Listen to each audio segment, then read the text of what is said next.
Jack McCaffery, Delco Times, he writes that it's time to credit Jeffrey Lurie for some of the Eagles' best moments. And we were talking, Jack, before you popped on, about it's time for the people to call in and admit they were wrong about Howie Roseman. But Jeffrey Lurie's been here since '94, and I'm not really sure the reputation he has, but it almost seems that it's time to acknowledge that he has led this franchise to a steady amount of success over the years. I think that's fair to say, Mike. It's 6 Final Fours and 2 Super Bowls. He put himself into a little box, and he realized that early. He mentioned Super Bowl championships, plural. He also went the gold standard route. That didn't do him any good, but he's grown from that. Maybe there won't be multiple Super Bowl championships under his watch, but you know what? He came darn close, and this is the second Super Bowl since 04-05, and again, multiple positions in the NFC Championship game. He's done a pretty good job as the owner. I always thought he did a good job spending money on free agents, trying to win, avoiding any kind of trust the process nonsense. He always tried to win championships, right? He never settled for second best.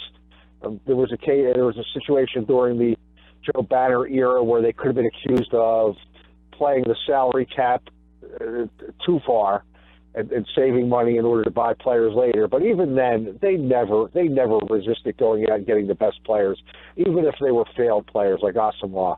They went out and got Javon Curse and Terrell Owens and John Runyon and Irving Fryer. It's forever. Look at this year. Like Garrett Blunt and Jeffrey and Smith, and they spent $11 million on a backup quarterback. How did that work out for them? Pretty good.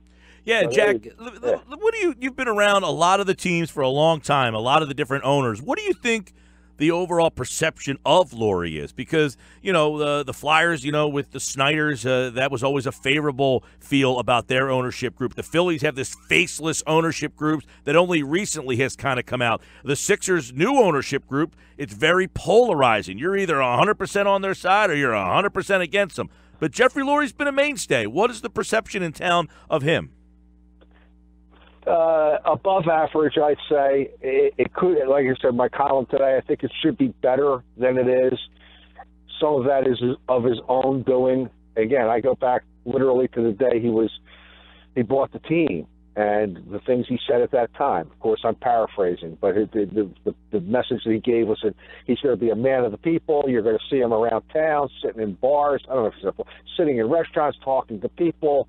That was going to be his thing. He's been anything but that. He's been kind of cloistered in a lot of ways. He went with the multiple Super Bowl championships, but you know the way Philadelphia people are. They're going to hold you to that. And especially it's been difficult for the Eagles, who haven't won a championship since 1960. So when we made that boast and was unable to deliver on that, that cost him, because your question is about the public eye and the public perception of Jeffrey Lurie. That cost him in the public perception. When he said that the team was the gold standard, when he said the operation was the gold standard before they won a championship, that cost him stature in the public eye. So all of those things have worked against him. He's been over charitable. He's been great with charity. He's been, and again, done a great job of always trying to make the Eagles winners. Hasn't always worked out, but 24 years he's been here. 6 times he's been in the Final Four, and now twice in the Super Bowl. If he could get one here, he could just get one. It's not out of the question, in my opinion.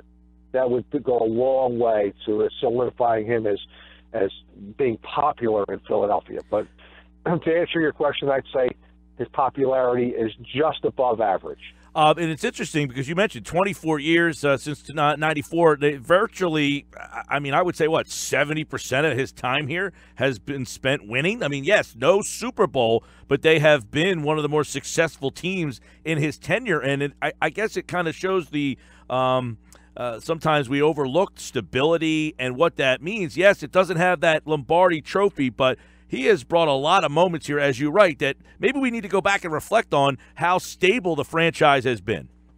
I've always said in any sport, and this even goes with the Sixers and everybody else, I never hold them to the standard where they have to win a championship. I always said, I've not been a supporter of the trust the process, but I have said that if this process can get the Sixers to maybe 3 or 4 Final Fours, meaning Eastern Conference Finals within a 5-year span, maybe a couple finals, that would satisfy me. I'd say that would be an achievement.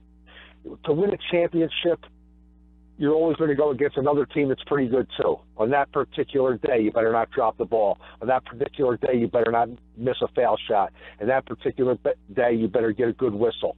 So it's very, very difficult to demand a championship.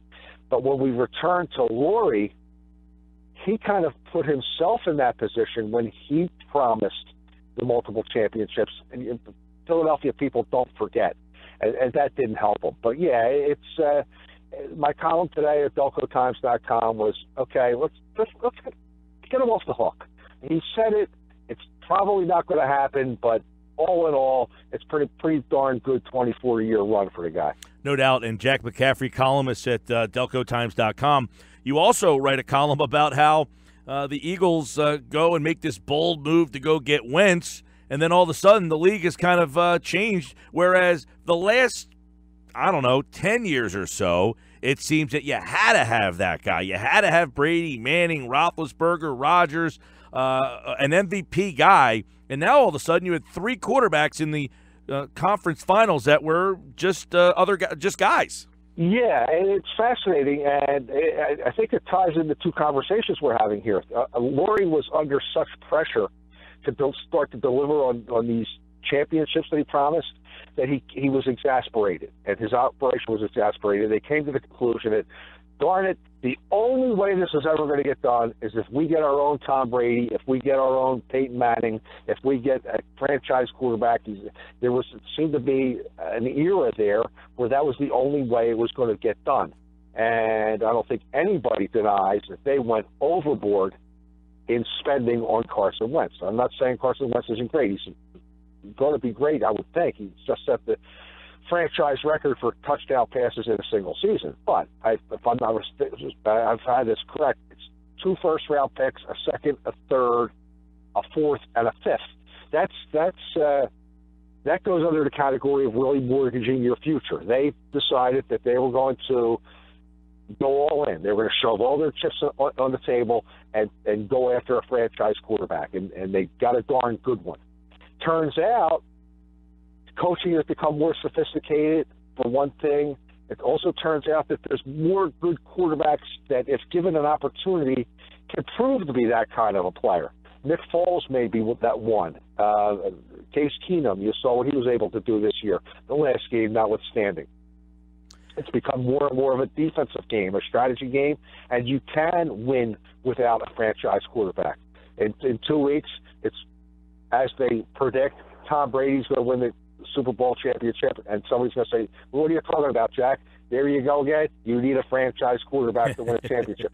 So, but I do think that we've seen the weight shift a little bit, and it's just it's curious, if not interesting, that the Eagles very well may win this with the guy who was standing there when this whole idea that they had to have a franchise quarterback got started, and that would be Nick Foles. It would be something to think about, that's for sure. When you have all these years, and now of course they've been able to recoup some of those draft picks from the Wentz, the price that they paid for Wentz.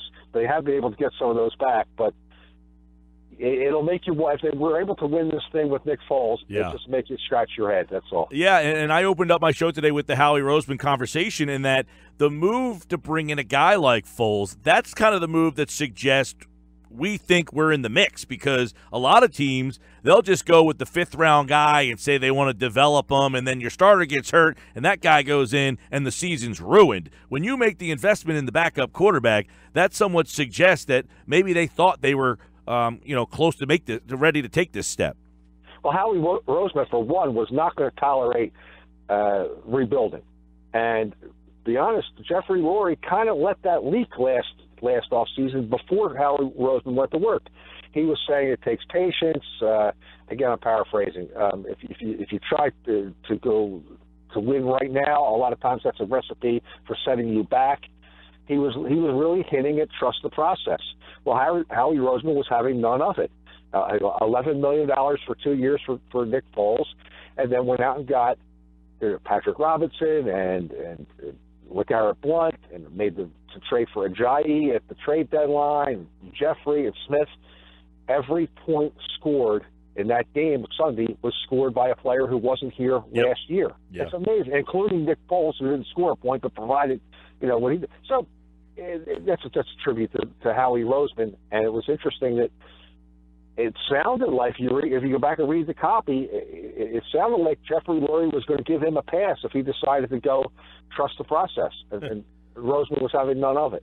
And here's the result. Jack, real quick, how do you – because I think there's so much gray area around Roseman. In the Reed era, he was the GM, but was he really running things? And then the Kelly era, who was running those drafts, and then he gets pushed down the broom closet, and then he's back. I mean, how do we view Roseman? Because it seems that he's not a football guy. He didn't know what he was doing. The team never won with him as the GM. But how much control or fingerprints were on those teams from Howie Roseman?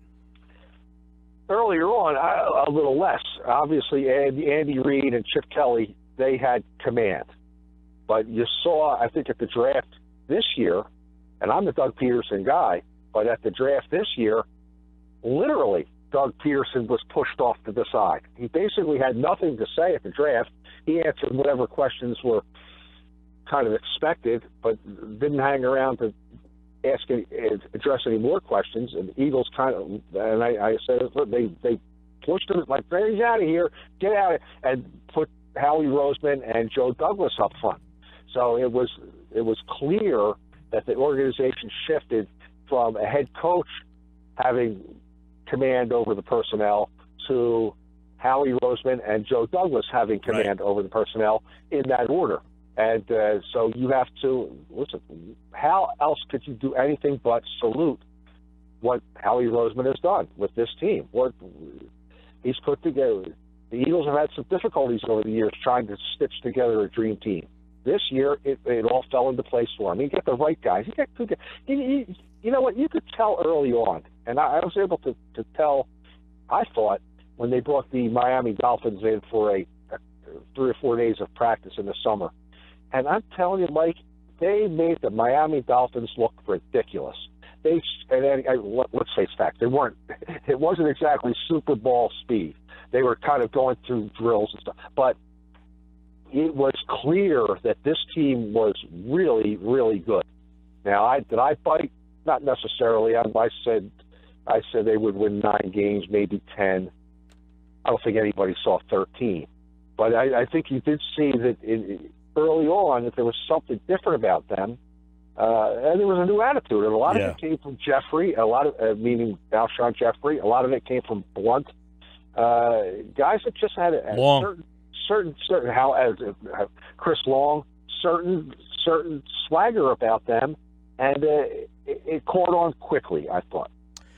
Jack McCaffery, Delco Times columnist. It's a great piece on a multitude of things. He's got the story of the quarterback and Jeffrey Lurie, some Sixers stuff in the last week that you want to check out as well. And it's a good time of year as the Eagles getting ready to take on the Patriots right here on 97.3 ESPN, your home for Super Bowl 52. Thanks, Jack. Thanks for having me, Mike.